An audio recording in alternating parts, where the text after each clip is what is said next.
what do you attribute to the way you guys came out and started that game with the 20-5 hole early? No, I don't have an answer for what I attribute it to. It's just unacceptable the way we started the game. It was a big hole for us. It's pretty obvious that we can't play with the show up mentality. We showed up in the first quarter and they played with desperation, simple and plain. Next up is Dave McMenamin with ESPN, followed by Dwayne Rankin. Monty, you guys did make the push, though. You take the lead in the third quarter. Yeah. Cut, I think on the fourth, midway through the fourth. What do you think you were missing to get over that? Guarding the ball. Simple as that. That's basketball universal 101. You got to be able to guard the ball. We did. And they hit some tough shots, and you give them credit. They had 58 points in the paint. That's not something you would have expected, especially with them not having Zubac tonight.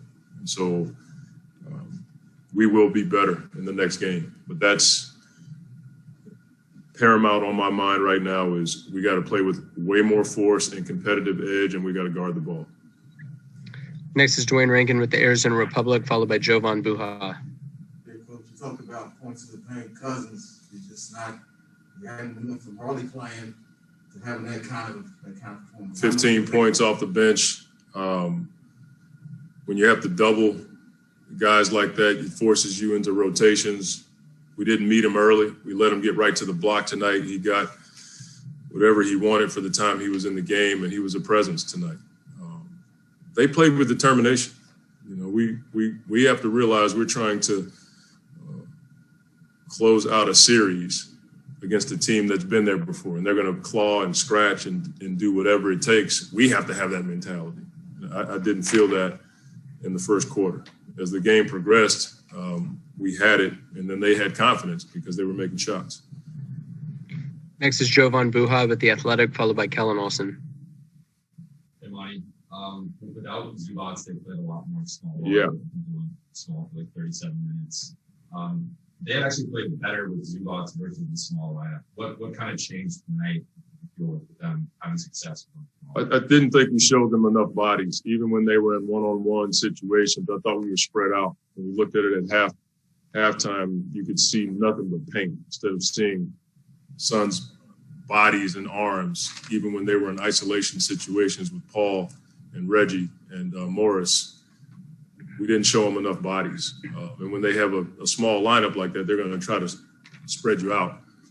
Again, it comes down to being able to guard the ball and forcing them to shoot tough shots. We let Paul go left, step back. How many times did we see that tonight? You know, Reggie went left into his shot. There were times we were shifted too far off of Reggie, and he hit some deep threes. But in that moment, you have to understand that he's going to take those shots, especially late in the game. Next is Kellen Olson with Arizona Sports, followed by Gina Mizell. Hey, Monty, for you guys offensively, the Clippers went zone to start the game. Yeah. How did you assess the way you guys handled it early on? Didn't think early we held the ball too much. That's all we talked about was once the ball gets to the second side, take off. You know, either shoot it or get to the paint. When we did it, it looked pretty good.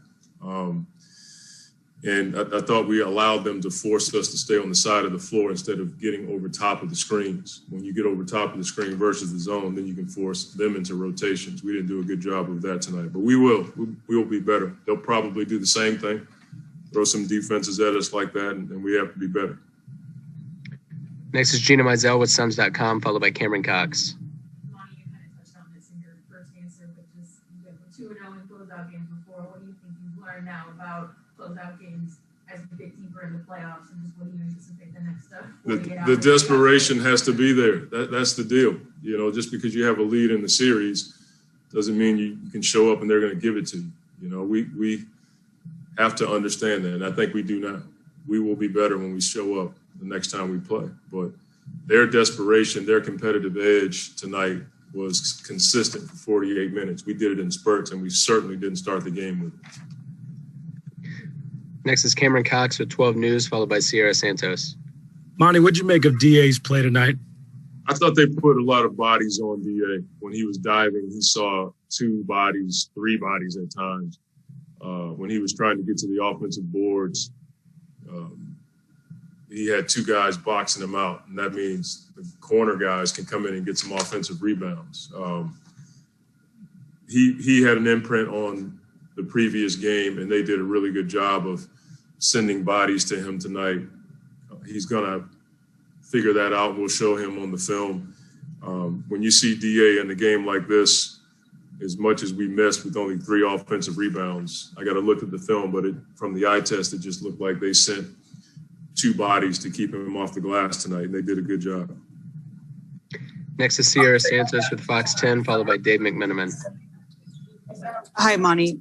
Desperation isn't exactly something that you can practice for. There's no drill for it, right? So what is the switch that needs to turn on in order for your guys to really take it up a notch? Getting your butt kicked like that should turn it on. And I think our guys are feeling it right now. We've already talked about it. We'll talk about it again tomorrow. But from a competitive standpoint, they got us. And that should turn your switch on. You know, we should play Suns basketball with that edge and relentlessness every time we step on the floor. We didn't do it consistently. And tonight is a reminder that you have to play 48 minutes in that mode, especially in the playoffs.